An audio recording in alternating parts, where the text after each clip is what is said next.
You never learned to have conscious self-compassion, and that cost you your marriage. You thought it was the arguments, the distance, the way you stopped looking at each other across the table. But that wasn't the beginning. That was the echo. The real break started much earlier, when you learned to ignore your own pain, when you believed strength meant silence, when you became the one person in the relationship you never learned how to care for, because no one taught you how. They taught you how to achieve, how to perform, how to give more than you had. But no one showed you how to sit with yourself when everything inside felt heavy. No one handed you the language of emotional awareness. So you defaulted to the only thing you knew: control, perfection, pressure, pretending you were fine when you weren't. And slowly, that turned into your way of being. You loved them, but you couldn't show up fully. Not because you didn't want to, but because you never learned how to love yourself without conditions. You were kind to others, but brutal with your own soul. You offered patience to them, but punishment to your own mind. You forgave them quickly, but held yourself hostage to invisible mistakes you couldn't name. That kind of double standard poisons closeness, not all at once, quietly, over time. It's hard to be fully present when part of you is always hiding. It's hard to accept love when your inner voice keeps whispering you're not enough. And when they tried to get close, it felt threatening, because it touched wounds you never dared to face. So you pushed them away with your silence, not with malice, not with anger, but with emotional absence. You couldn't share what you didn't know. You couldn't give what you never received. And they eventually felt like they were living with someone who was always somewhere else, somewhere far behind the armor. You lost them, not in one moment, but in many. The missed opportunities to speak honestly, the days you numbed instead of noticed, the moments you needed kindness, but gave yourself criticism instead. This isn't a story of blame, it's a story of blindness. You couldn't see how deep your own self-abandonment ran until it cost you the one thing you thought you were protecting, the relationship. But this isn't the end, it's the beginning of something else, something quieter, more honest. Because if you're here listening, something in you is ready. Ready to stop punishing, ready to stop pretending, ready to begin again. With compassion, not shame. With presence, not pressure. With the kind of strength that doesn't reject feeling but integrates it. The marriage may be over, or maybe it's still hanging by a thread, but no matter where they are, you are still here. And this time, you can choose not to leave yourself behind. Breathe. You're not here to be fixed, you're here to be found. And that begins now. The wound. You never named, self-ignorance masquerading as strength. You wore strength like a badge, like armor, like the one thing you were proud of when everything else felt uncertain. People admired you for it. They called you dependable, capable, solid. But they never asked what it cost you to hold yourself together like that. And maybe you never asked either. Because for so long, strength was survival. You became strong because there was no other choice. Emotions were never safe. Vulnerability wasn't modeled. Maybe you grew up in a home where softness was met with silence, or worse, with shame, where no one held space for your feelings, so you learned to bury them beneath achievement, compliance, or withdrawal. And you got good at it. You learned to function through pain, to smile through overwhelm, to work through exhaustion. You were surviving, not living, and no one could tell the difference, not even you. That's the wound you never named. You didn't see it because the world rewarded you for it. They praised your resilience without noticing your repression. They saw your calm but never the chaos it was hiding. You became a master of emotional efficiency, a professional at compartmentalizing, and in your quiet moments, you mistook numbness for peace. But here's the truth. Ignoring your emotions doesn't make you stronger. It makes you disconnected. Disconnected from your own needs. Disconnected from your partner. Disconnected from the very life you're trying to build. When you don't know how to acknowledge your own inner world, you unconsciously make your relationships carry that weight for you. Your partner becomes the emotional regulator. They're the one always feeling, always expressing, always trying to reach you, while you keep withdrawing, managing, minimizing. Not because you don't care, but because caring feels dangerous, vulnerable, unfamiliar. And over time, this emotional imbalance becomes unbearable. They start to feel alone, even when you're sitting right next to them. They ask you how you feel and you don't know how to answer. They ask what's wrong, and you say nothing. Not because it's true, but because you've spent so long not knowing how to name what's going on inside. That's not strength. That's emotional starvation, and it doesn't just affect you. It slowly breaks the bond between you and the one who needs your presence more than your performance. Self-ignorance masquerading as strength is one of the most dangerous forms of emotional abandonment. Because you're not just abandoning your partner, you're abandoning yourself. Every time you suppress, dismiss, or rush past your own needs, you teach yourself that your emotions are a threat. And over time, you lose access to the very things that make love sustainable: empathy, openness, self-awareness. The good news is this: what was learned can be unlearned. You don't have to stay emotionally illiterate. You can begin to notice, to feel, to name, to allow. Not all at once, but slowly, with patience, with presence, with conscious compassion. And as you learn to come home to yourself, your relationships shift. Your presence deepens, your silence softens, and love becomes something you can finally receive, not as a reward, but as a reflection of the healing happening within. Your strength is still there, but now it can coexist with softness, with truth, with feeling. And that, more than anything, is the beginning of real transformation. How self-criticism becomes a love language and destroys real intimacy. You didn't mean to push them away. You just didn't know how to let them in. Because when your default language is self-criticism, love starts to feel unfamiliar. It feels suspicious, unsafe, like something you haven't earned yet. So instead of receiving it, you deflect it, you question it, you sabotage it. Not because you don't want it, but because it doesn't match how you speak to yourself. That's the hidden tragedy.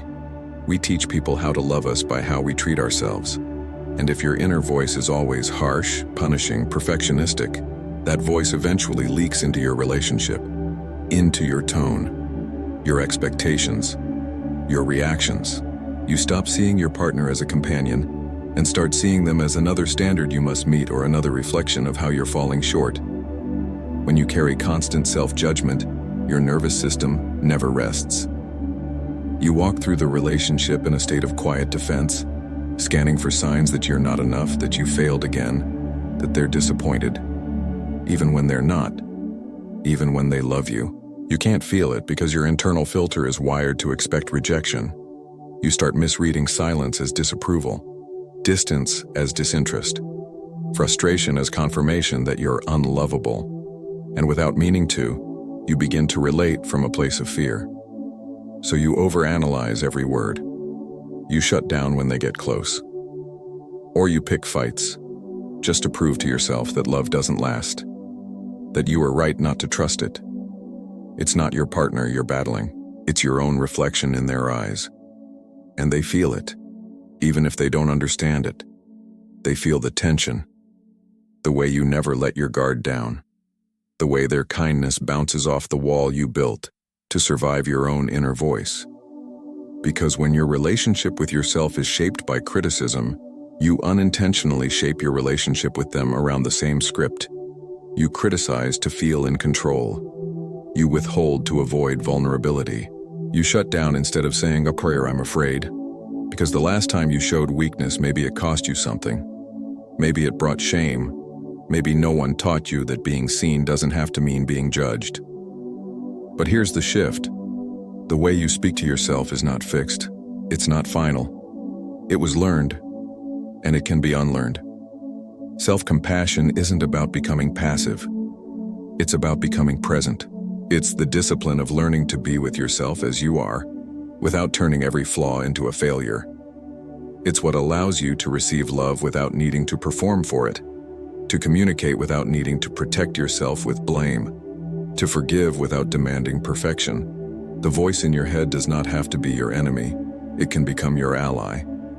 But that starts with awareness, with noticing how often your tone turns sharp when you make a mistake, how quickly you spiral into shame when things go wrong, and then pausing, asking yourself, would I say this to someone I love? Because that question matters. If your inner language doesn't match the love you want to give and receive, the relationship becomes strained by contradiction. You'll be offering warmth but speaking in cold. You'll be longing for intimacy but expressing distance. And eventually, they won't know how to reach you. Not because they've stopped trying, but because you've stopped letting them in. The path forward isn't about changing who you are. It's about softening the way you see yourself. Speaking with more curiosity than condemnation. Offering yourself the gentleness you've always reserved for others. Because when you change the way you love yourself, you change the way love flows through your life. The Stoic misunderstanding. You thought suppression was serenity. You told yourself you were calm, composed, in control. You believed the absence of emotional outbursts meant you were mastering your inner world. But what you called calm was often just containment. What looked like strength was, in truth, a quiet refusal to feel. You misunderstood serenity. Not because you were weak, but because you were never shown the difference between peace and paralysis, between emotional discipline and emotional denial. So you held your breath instead of expressing pain. You clenched your jaw instead of opening your heart. You numbed out instead of reaching in. That wasn't stoicism, that was survival. Real stoicism, the kind that Seneca and Marcus Aurelius lived, wasn't about becoming emotionally sterile. It wasn't about silencing what hurt. It was about understanding that emotion is part of the human experience, but that we must learn to respond, not react. You weren't responding. You were retreating.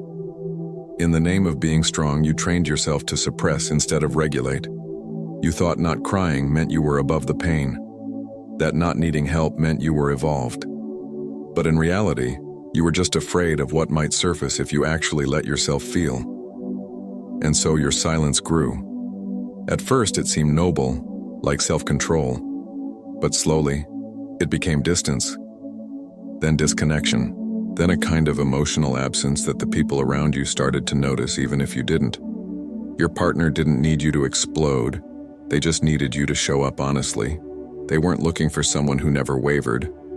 They were longing for someone who could be real. But you were too busy trying to be unshakable.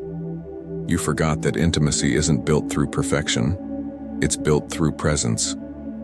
You thought serenity was achieved by holding it all in. But serenity is found in the ability to witness your own inner chaos without becoming it, to acknowledge your emotions, sit with them, and still choose how to respond. It's not a suppression of humanity, it's the integration of it. And when you mistake suppression for serenity, you begin to invalidate not just your own feelings, but the feelings of those around you. You become distant, inaccessible, confusing. They don't know if you care. They don't know what's real for you. They feel alone in your presence because you're not emotionally present with yourself. And slowly, the relationship begins to starve. Not because there wasn't love, but because there was no place for it to land. Love needs openness to breathe, vulnerability to grow, reflection to take root. But suppression suffocates all of that. There's a quieter version of strength, one that doesn't rely on walls, one that allows emotion without being consumed by it, one that doesn't confuse detachment with wisdom. You don't have to hold your breath anymore. You can exhale. You can let go of the performance. You can stop fearing your own sensitivity. It's not your enemy. It's your teacher, your signal, the bridge between your mind and your heart. And it's been waiting for you to stop pretending you're fine, so you can finally be whole. True serenity is not the absence of feeling. It's the harmony between reason and emotion, between thought and tenderness, between presence and power. That's the kind of strength your marriage needed. That's the kind of strength you still have time to reclaim. The compassion deficit. Why you rejected their love without knowing it. They tried to love you, in small ways, in quiet gestures, in moments when they reached across the space between you, hoping you'd reach back. but something inside you didn't know how to receive it. Not because you didn't care, but because it didn't feel safe. It didn't feel familiar. When you've lived most of your life without conscious self-compassion, genuine love from someone else can feel like a foreign language. You hear the words, but you don't understand them. You see the care, but you can't let it in, because there's a part of you that still believes, I don't deserve this. So you keep a distance even if you're physically close. You brush off compliments. You downplay affection. You stay emotionally guarded, telling yourself it's about boundaries, but really it's about fear. Fear of being seen, fear of being known, fear that if they truly saw what you see in yourself, they'd walk away. But the truth is, what's pushing love away isn't your partner's failure to give it. It's your inability to believe you're worthy of receiving it. That belief didn't appear overnight. It was shaped long ago, by silence, by absence, by experiences where emotional needs went unmet or unnoticed. You didn't learn to soothe yourself. You learned to manage, to function, to stay productive. And somewhere along the way, you began to equate love with performance, with perfection, with proving your value by what you could offer, not by who you are. That's what created the compassion deficit. And in that deficit, love feels threatening, because real love, healthy, honest, vulnerable love, asks you to be open, to soften, to receive without performing, to rest in someone's presence without fear of evaluation. But when you haven't practiced that with yourself, it feels unbearable. So you deflect, you retreat, you rationalize, you say you're tired, or that nothing's wrong, or that you're just not good at talking about feelings. But underneath those explanations is a silent truth. You're not rejecting them. You're rejecting what they reflect. A version of you you haven't learned to accept yet. That's why self-compassion is not optional. It's the foundation. Until you learn to sit with your own heart and speak to it kindly, you'll continue to interpret love through a distorted lens. You'll keep feeling like it's conditional, dangerous, temporary, even when it's sincere. And it won't matter how many times they tell you, I love you. If your inner voice is louder and more cruel, their words won't reach the part of you that needs them most. But it's not too late to change that. Conscious self-compassion is not a feeling. It's a practice. It's not just about affirmations or self-care routines. It's about reparenting the parts of you that never felt safe. It's about noticing when you criticize yourself and asking, would I speak to someone I love this way? It's about allowing your own heart to feel sorrow, joy, anger, confusion, without judgment. Because when you begin to treat yourself with that level of humanity, you finally create space for someone else's love to land. You stop shrinking in the presence of kindness. You stop doubting their touch. You stop questioning their affection. And for the first time, you feel what it's like to be loved without needing to earn it. That's what heals the distance. That's what reconnects the emotional bond. Not forcing more love outward, but removing the barrier that's been blocking it from coming in. You don't need to be someone else to be loved. You need to be someone safe. For yourself. And from that place, love is no longer something you fear. It becomes something you can finally rest in. The neuroscience of self-judgment and connection breakdown. You wanted connection. You wanted to feel close, to be understood, to share something real. But your body told a different story. It stayed guarded, on edge, braced for rejection, even in moments meant for love. That wasn't a failure of willpower. It was biology. Because when self-judgment becomes a daily habit, your brain and nervous system adapt. They recalibrate. They learn to anticipate threat, even when none exists. And slowly, what should feel safe begins to feel suspicious. What should feel warm begins to feel dangerous. Your partner smiles at you, and your body doesn't soften. It flinches internally. They reach for you, and something tightens in your chest. They say, I love you. And you doubt the words, not because they're lying, but because your inner world is at war with itself. This is what chronic self-criticism does to the mind. It keeps your threat detection system, the amygdala, switched on. You're scanning for danger, even in love. You're trying to connect, but your system is in protection mode. And when your brain believes you're not safe, intimacy becomes impossible. You can't build a bridge when your nervous system is building walls. And that's the invisible damage, because on the outside you might look composed, you might still say the right things. But inside, you're tense, you're unavailable, you're disconnected from your own emotions. And that disconnection echoes into the relationship. You can't co-regulate with someone if you've never learned to regulate yourself. That means when conflict arises, you shut down instead of leaning in. When your partner gets emotional, your brain interprets it as a threat. Not because you don't care, but because your system has been trained to avoid pain, even theirs. You weren't trying to create distance. But distance happened anyway, because connection requires safety. And the first place that safety has to exist is within. When your internal dialogue is harsh and relentless, your body stays in a state of subtle defense. Your cortisol levels rise. Your heart rate variability drops.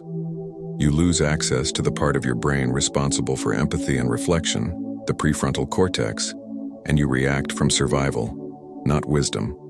This is why self-compassion isn't just emotional. It's neurological. It's how you rewire your brain to feel safe with feeling. When you begin to offer yourself gentleness, not indulgence but honest care, your parasympathetic system activates. Your breath slows. Your body lets go of its grip. And suddenly, you can stay present in conversations that once made you shut down. You can hear their feedback without collapsing into shame. You can hold space for their pain without fearing you caused it all. You can stay open, soft, calm, not because nothing hurts, but because you're no longer fighting your own mind.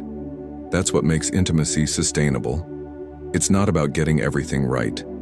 It's about creating a nervous system that's not always bracing for wrong. Self-compassion is the key to that shift. It's how you train your brain to expect kindness instead of punishment. And once that happens, love doesn't feel like a risk anymore. It feels like a home you're finally allowed to rest in. They weren't asking you to be perfect. They were asking you to be reachable. And now, for the first time, maybe you are. Your inner child was never seen. So you kept performing. You learned to perform before you learned to feel. Not on a stage. Not for applause. But in your own home. In school.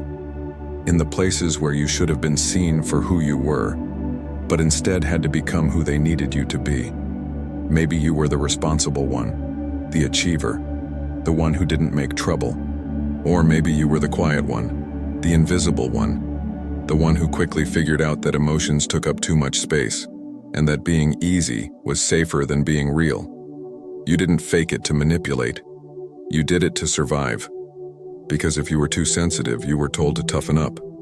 If you had needs, they were met with silence. If you were sad, no one asked why. So over time, you internalized the message. My real self is too much.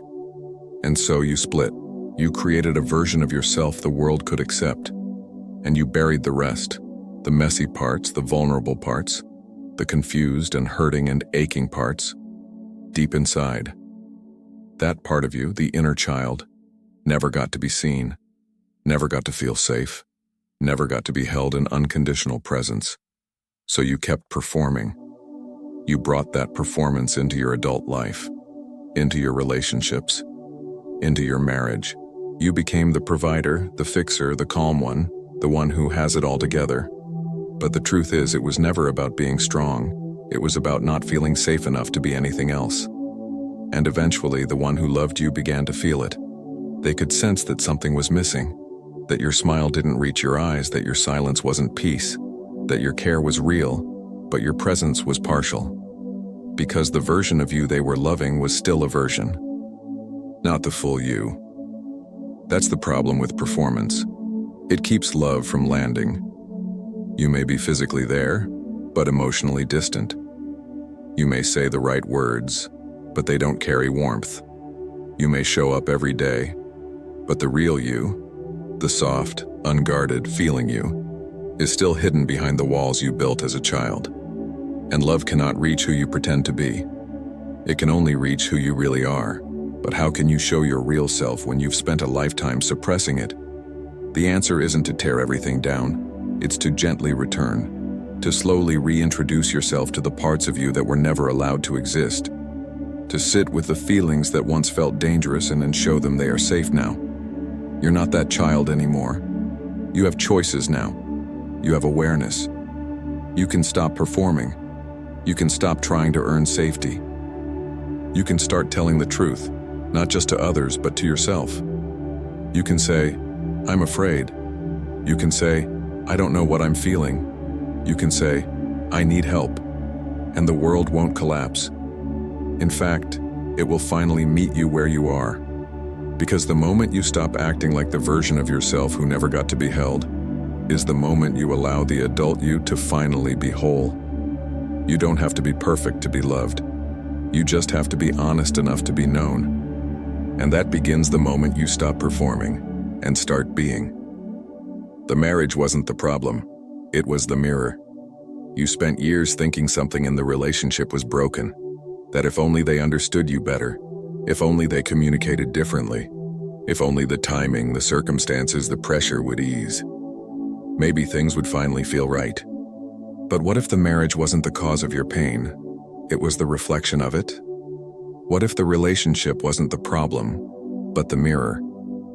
The place where your deepest fears, your oldest wounds, your most fragile narratives came to the surface, not to punish you, but to show you what still lives in the dark corners of your inner life, and what you've still been running from. That's what relationships do. They reveal. They awaken. They confront. They take what's buried beneath your emotional armor and pull it into the light. And that light is blinding when you're not ready for it. You thought you were arguing about small things, the dishes, the tone, the silence. But underneath every conflict was something older, something familiar, something you felt long before they ever entered your life. Abandonment, rejection, invisibility, inadequacy. You weren't just fighting with them. You were fighting with the past, with the moments you were unheard as a child, with the times your emotions were met with shame, with the fear that no matter how hard you try, you're still not enough to be fully loved. But here's the painful beauty. Your partner didn't create those feelings. They triggered them. Not because they failed you, but because no relationship can heal what you still refuse to face. The marriage was a mirror. It reflected not just the love you longed for, but also the gaps in how you love yourself. It showed you the parts of you that go quiet under pressure, the ways you shut down instead of open up, the ways you seek control when what you actually need is compassion. You didn't see it at first, because it's easier to point outward than to look inward. Easier to blame the marriage than to question the emotional foundation you brought into it. But eventually, the patterns became undeniable. You kept reliving the same emotional loop, hoping they would change when what really needed to change was the part of you still at war with yourself. This is not about guilt, it's about awakening. Because the moment you recognize that the marriage wasn't the source but the signal, you begin to reclaim your power. You stop waiting for them to fix it. You start asking different questions. What was I bringing to this space? How was I showing up in my own skin? What parts of me have been longing to be acknowledged? Not by them, but by me. That's when everything shifts. Not necessarily the relationship itself, but the way you relate to your past, to your patterns, to your needs, to your pain. Because now, instead of avoiding the mirror, you stand in front of it, and you look gently, honestly, bravely. You begin to understand that the greatest invitation your marriage ever gave you wasn't about harmony between two people. It was the opportunity to return to yourself, to see what's been hidden, to heal what's been exiled, to love what's been unlovable within you. The marriage held up the mirror, and maybe it cracked, maybe it shattered. But what it showed you is priceless. Not the brokenness, the beginning of awareness, of responsibility, of emotional sovereignty, of learning that love doesn't heal you, it reveals what needs healing. And from that place, the next relationship, whether with them or with someone new, will not begin from longing or fear, It will begin from wholeness.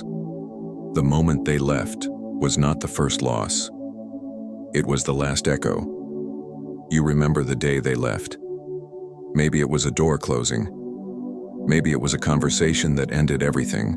Or maybe they're still physically there but emotionally gone, and the silence between you has become the loudest presence in the room. But that moment, the moment it finally ended, was not where the loss began. It was just the final echo of something that had been unraveling quietly, long before goodbye was spoken. Because long before they walked out, you walked away from yourself, not in one grand decision, but in 1,000 quiet moments. Every time you dismissed your own feelings, every time you told yourself it wasn't worth bringing up, every time you said "I'm fine" when something inside was breaking, you abandoned your emotional truth for the sake of peace, for the illusion of strength, for the comfort of not rocking the boat. But peace without truth is not peace, it's distance. And love without presence is not love, it's performance. So the loss didn't start when they left. It started when you stopped being emotionally available to yourself, when you lost the ability to name what was happening inside, when your days became filled with duties but empty of connection, when the mask of "I'm okay" became so fused to your face that even you started to believe it. And slowly, the relationship followed the same path. You were still doing the things, the routines, the responsibilities, the appearances, but the soul of the relationship, the vulnerable exchange, the shared honesty, the mutual refuge, it had gone quiet. Not because you didn't love them, but because you stopped knowing how to love from a place of truth, not fear. And they felt it. They felt the slow fade, the unspoken grief, the way you looked past them instead of into them, the way every conversation stayed on the surface even when they were drowning beneath it. They tried maybe for years, or maybe they pulled back too, unsure how to reach someone who had already left the emotional room. But you weren't ignoring them. You were ignoring the ache in yourself. And you hoped that if you just held everything together, if you just kept moving, if you just kept pretending, it would pass. But emotions don't dissolve in silence. They ferment, they harden, they echo. And when they left, it wasn't the start of the pain. It was the last reverberation of everything you never said, everything you never felt safe enough to feel, everything you tried to contain until it no longer could be contained. That was never your fault. You were doing the best you could with the tools you had. You were repeating patterns that were modeled for you. You were surviving in the only way you knew how, by disappearing emotionally when things got too real. But now you know. Now you see the cost of that silence. And here, in this moment, you have a choice. You can continue numbing, performing, moving on too quickly, just to prove you're strong. Or you can stop, breathe, turn toward the part of you that's still grieving. Not the person who left, but the version of you that got left behind. Because they may have walked away, but you don't have to. You can come back to yourself. Sit with the loss. Listen to what it's saying. Feel what it's been trying to show you for years. This pain doesn't exist to punish you. It exists to return you, to your heart, your truth, your ability to connect again, this time from a place that doesn't rely on avoidance but on courage. The end was never the end. It was an invitation. And if you're brave enough to answer it, you won't just heal from what you lost. You'll awaken to what you're still capable of becoming. Why you couldn't apologize properly, and they thought you didn't care. They needed to hear it. Not just the words, but the presence behind them, the humility, the empathy, the sense that you understood the pain you caused and that you carried it with them, not away from them. But when the moment came, you froze. You said, "I didn't mean to." You said, "It wasn't like that." You said, "I'm sorry you feel that way." And they looked at you with disappointment, or worse, with silence. Because even though you were speaking, what they heard was distance. What they felt was detachment. To them, it seemed like you didn't care. But that wasn't true. The truth is, you cared so much that you didn't know how to hold it. You didn't know how to face their pain without collapsing into your own shame. You didn't know how to take responsibility without feeling like it would destroy the last fragile piece of worth you had left. So instead of leaning in, you defended, you minimized, you redirected. Not to be cruel, but to survive. Because when you've spent a lifetime judging yourself, being wrong doesn't just feel like a mistake, and it feels like a threat to your identity.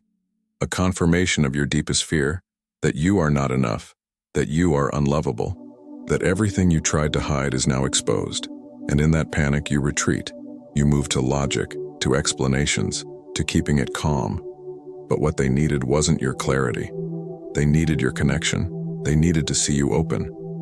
To see you willing to sit in the discomfort of their hurt without needing to be right, without needing to protect your ego. But your ego was protecting something deeper. Your wound. The wound that says love is conditional, that to be wrong is to lose everything, that you can't show weakness and still be safe. So instead of apology, you offered argument. Instead of softness, you offered defense. Instead of presence, you disappeared, even if you were standing right there, and they felt abandoned all over again. That's what unprocessed shame does. It hijacks your ability to repair. It turns every opportunity for reconnection into a battlefield where your survival instinct wins, but your relationship loses. But you weren't cold. You were scared. Scared that if you truly faced what you did, if you let yourself feel the weight of it, you'd crumble under it. No one ever taught you how to apologize without self-erasing. No one ever showed you that owning pain doesn't mean becoming the pain, that admitting fault doesn't mean forfeiting your worth. But now you know. You see it. You see how your inability to hold emotional space kept you from healing the very rupture you never wanted to cause. And that's not the end of the story. That's the beginning of responsibility. Because apologizing isn't about fixing what happened. It's about becoming someone who can be trusted in what happens next. It's not about perfection. It's about presence. Being able to say, yes, I see how that hurt you. I wasn't aware in that moment, but I am now. And I'm not here to justify. I'm here to understand. That kind of apology doesn't just soothe them, it heals you. It proves to the wounded child inside that you can be accountable and still be loved, that you can mess up and still be human. That compassion doesn't end when conflict begins. It deepens. You couldn't apologize before because your own heart wasn't a safe place yet. But now it can be. With gentleness, with awareness, with the courage to show up, not as someone perfect, but as someone real. And that's the kind of presence that rebuilds trust. One honest moment at a time.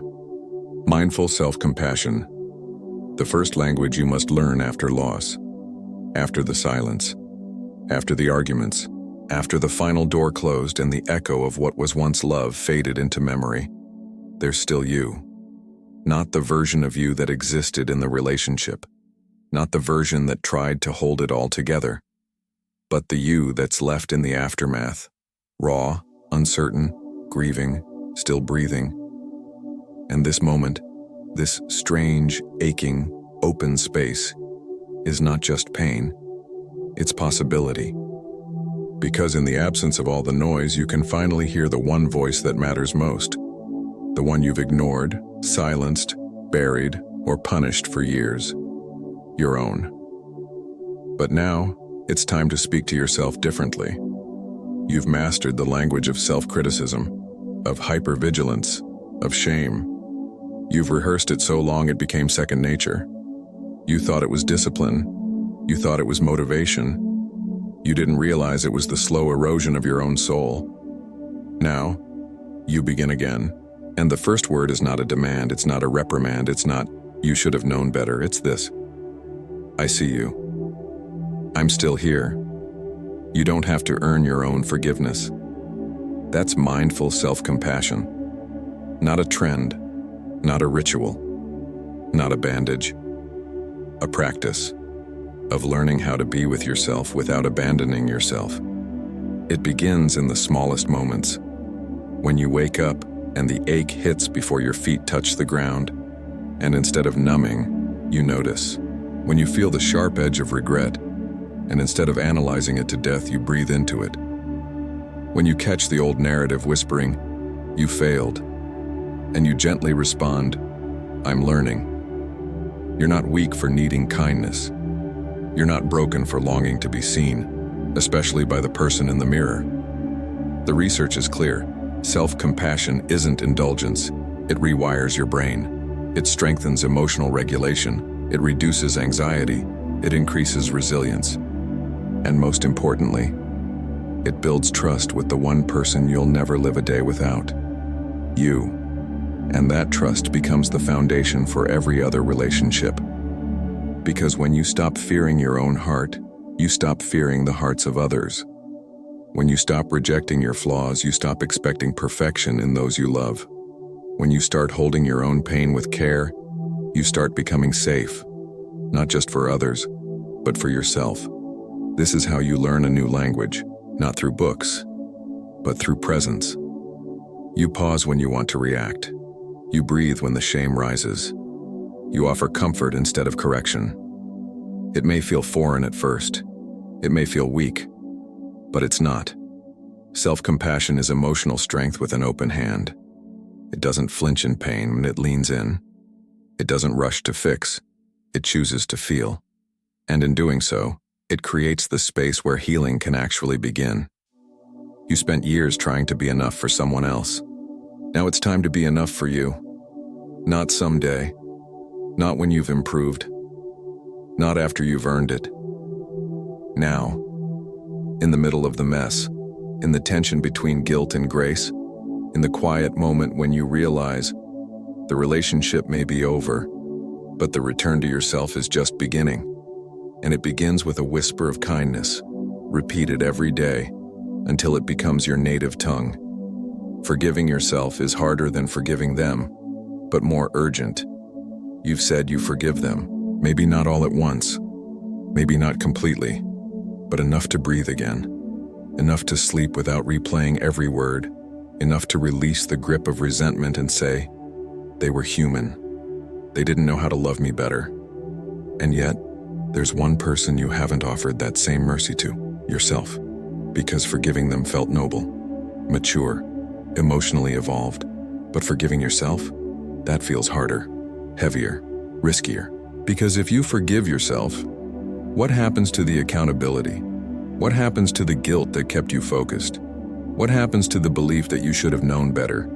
You're afraid that self-forgiveness means letting yourself off the hook, that it's selfish, that it's irresponsible, that if you stop feeling bad, you'll stop becoming better. But guilt is not the same thing as growth, and holding yourself hostage to your past won't rewrite it. It will just recreate it in different forms again and again. You think you're being honest by holding on to the shame. But real honesty is this. You did what you knew how to do, with the emotional tools you had at the time. You were acting from unhealed places, from defense, from fear. And that doesn't mean it didn't hurt them, but it does mean you don't have to punish yourself forever to prove you care. That's not redemption, that's self-rejection. And it keeps you trapped in cycles that sound like, I ruined everything. I don't deserve another chance. I'll never be able to trust myself again. But you can't build a better future from the ruins of self-hatred. You build it from self-awareness, paired with compassion.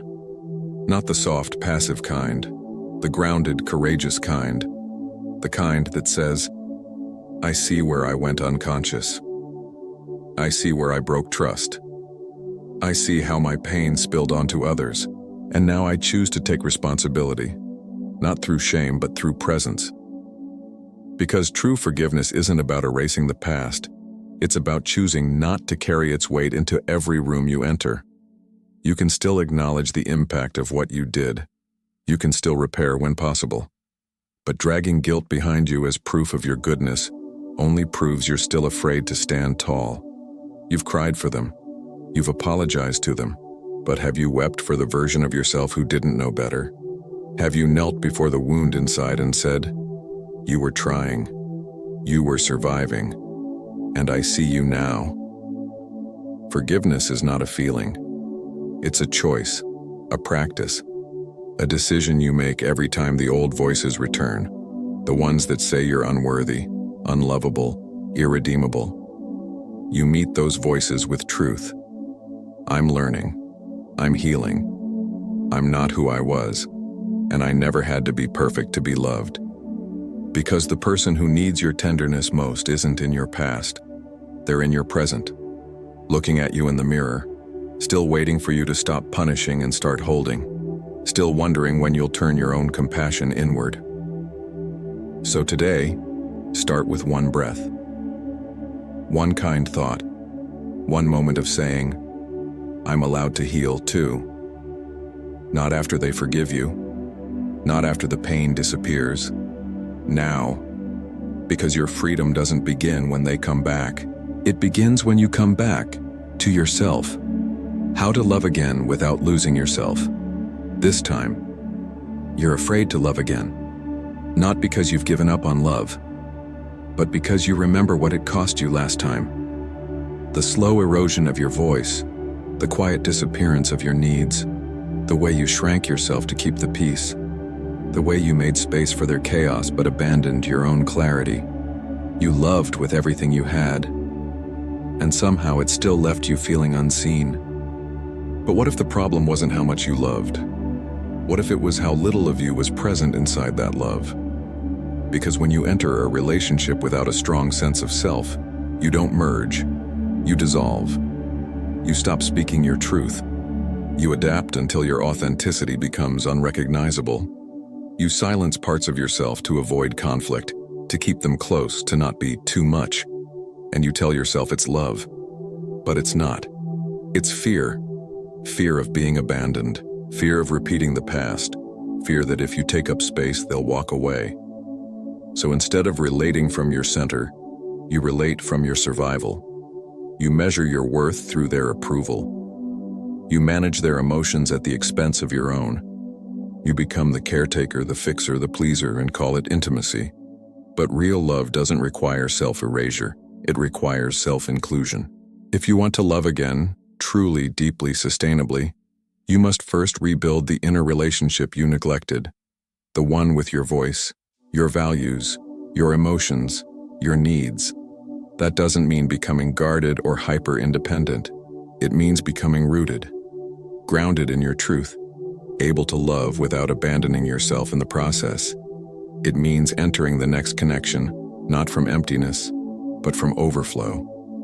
Not to be rescued, but to be witnessed.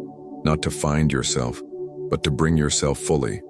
And that starts now, not when the next person shows up. Now, in your solitude, in your stillness, in your radical willingness to be enough without needing to be chosen. You relearn your preferences. You reclaim your boundaries. You rewrite the narrative that says love requires performance. And from that place, something beautiful happens. You become magnetic to healthy love. Because you're no longer seeking someone to complete you. You're seeking someone who respects what you've already become. When you stop betraying yourself to keep others close, the love you attract begins to change. It becomes reciprocal, respectful, rooted in presence, not projection. And when the hard moments come, as they always do, you won't disappear like before. You'll stay with yourself. And from that anchored presence, you'll meet the other without losing your center. That's the kind of love that lasts. Not because it's perfect, but because you are finally present within it. You don't need to be flawless to love again. You just need to be whole enough to not lose yourself this time. The quiet daily practice that rebuilds your emotional integrity. It doesn't happen all at once, the healing, the clarity, the restoration of the self you lost somewhere in the noise of pleasing, pretending, and pushing through. There's no grand awakening, no dramatic turning point, just a quiet, consistent choice, made every single day, to return to yourself, not the idealized version, not the perfected future self, but the present one, the raw, unfinished, honest one, the one who's still healing, still learning, still showing up. This is how emotional integrity is rebuilt. Not through insight alone, but through practice. You begin by waking up and asking one simple question. What do I need right now to stay true to myself? Maybe it's a boundary. Maybe it's rest. Maybe it's saying no when your old self would have folded to avoid tension. Maybe it's saying yes to a feeling you've long denied. Sadness, fear, desire, joy. You practice noticing what's real without running from it. You practice naming your emotions without judging them. You practice responding with gentleness instead of rehearsed punishment. And slowly, a new voice begins to emerge inside you. One that doesn't demand perfection. One that doesn't confuse shame with responsibility. One that doesn't negotiate your worth every time something goes wrong. That voice isn't loud. It doesn't shout. It doesn't lecture. It whispers, it invites. It reminds you that who you are when no one's watching matters most. That's emotional integrity, not pretending you're okay, but being honest enough to pause when you're not manipulating love, but expressing what you need without guilt, not apologizing for your truth, but owning it even when your voice shakes. This kind of practice isn't glamorous. It won't be praised. It won't be validated in real time, but you'll feel it. In the way your nervous system settles when you finally start listening to your body. In the way your mind softens when you stop rehearsing failure and start remembering your worth. In the way your relationships shift. Not because others change, but because you're no longer showing up fractured. You don't need to overhaul your life. You just need to create small, sacred spaces where your real self can breathe. A 10-minute journal where you name the truth. A walk without distraction, where your emotions catch up with your steps. A moment at night where you place your hand on your heart and say, I was with me today. That is the return. And it's that return, repeated, deepened, honored, that rebuilds the integrity you lost when you thought survival meant self-abandonment. You are not fragile for needing this. You are human. And the more you build your life around presence, not performance, the more your soul begins to trust you again. Because healing isn't a breakthrough. It's a rhythm, a practice, a relationship with yourself that becomes too rooted to collapse under the weight of old stories. You don't need to rush it. You just need to show up, gently, daily, honestly, and let the quiet work do its sacred work. What if you're still in the relationship, but already spiritually divorced? You share the same bed. You eat at the same table. You talk about the bills, the kids, the schedules, the everyday logistics of life. And from the outside, it looks like you're still together. But inside, something's gone quiet. The spark is gone, yes. But so is the soul of the connection. You're no longer partners in presence. You're just coexisting in patterns. This is the silent crisis of so many relationships. Not physical separation, but spiritual divorce. Not legal paperwork, but the slow unraveling of emotional and sacred connection. Not shouting matches, but a haunting absence of intimacy that leaves you lonelier beside them than you ever felt alone. You stop sharing what moves you. You stop asking the real questions. You stop telling the truth about what hurts, not because it never seems like there's space for that anymore. So you go silent. They go distant. And what was once a relationship becomes a routine, a survival contract, a performance, a shell. But here's the part no one tells you. This kind of disconnect doesn't begin with them. It begins with you, slowly withdrawing from yourself. You stopped showing up with your emotions. You stopped naming your needs. You started editing your truth to avoid conflict, to keep the peace, to stay stable. But stability without soul is not safety. It's suffocation. And now you're wondering, is this all that's left? Not because you want to leave, but because something inside you is already gone. You're grieving a connection you're still technically in. And that grief is confusing, because there's no ending to mourn, but no life to hold on to either. But the question isn't just about the relationship. It's deeper. Where did you go? Where did your joy go? Your curiosity? Your voice? The honest, unfiltered self that once believed in real closeness? You didn't just drift from your partner, you drifted from your own truth. That's what spiritual divorce is, the inner disconnection that precedes every outer fracture. The moment you stop telling the truth to yourself and start living inside a quiet emotional exile.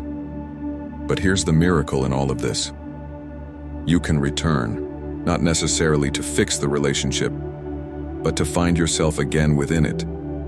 Because sometimes the marriage doesn't need saving. The soul inside it does. And when you begin to reawaken your voice, your emotions, your sacred aliveness, something begins to shift. You stop waiting for them to change. You stop asking for permission to be real. You start showing up, not with blame, but with presence. And that presence changes the atmosphere. Maybe it awakens something in them. Maybe it opens a door. Or maybe it simply reminds you that you are still capable of connection, of honesty, of softness, of being alive in your own skin again. And whatever happens to the relationship, you will no longer be spiritually absent, because the one thing worse than being alone in a marriage is abandoning your own soul while staying in it. And today, you choose to return to your aliveness, to your truth, to the sacred emotional awareness that makes love possible again, beginning with you. The marriage might be over, but you're just beginning. It ended. Not in the way you thought it would. Not with fireworks.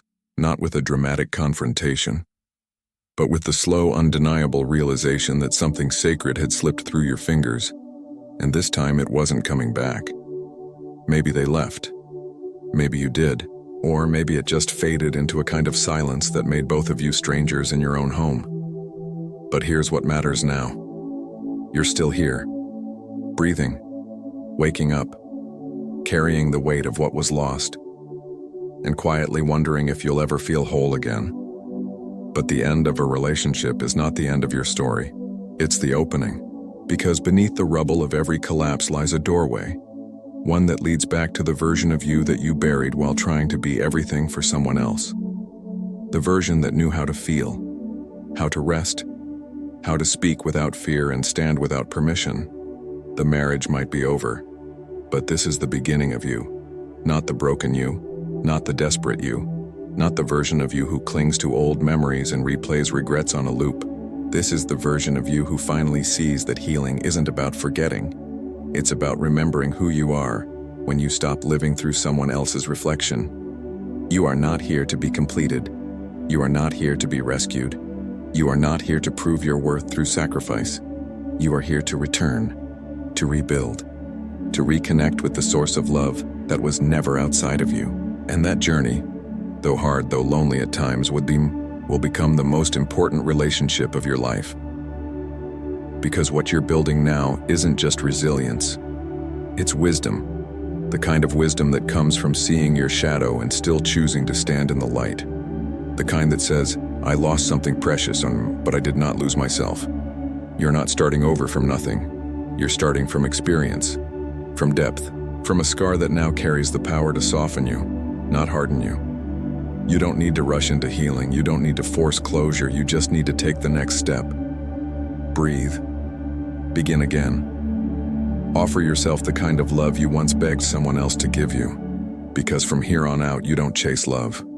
You become it. You embody compassion. You radiate truth. You carry presence like armor, not to protect, but to connect. The marriage might be over, but your capacity for love is just waking up. And this time it won't come from fear or silence or self-neglect. It will come from knowing who you are, what you need, and what you'll never abandon again, you. So stand tall in this new beginning, because the most beautiful love story you'll ever live starts here.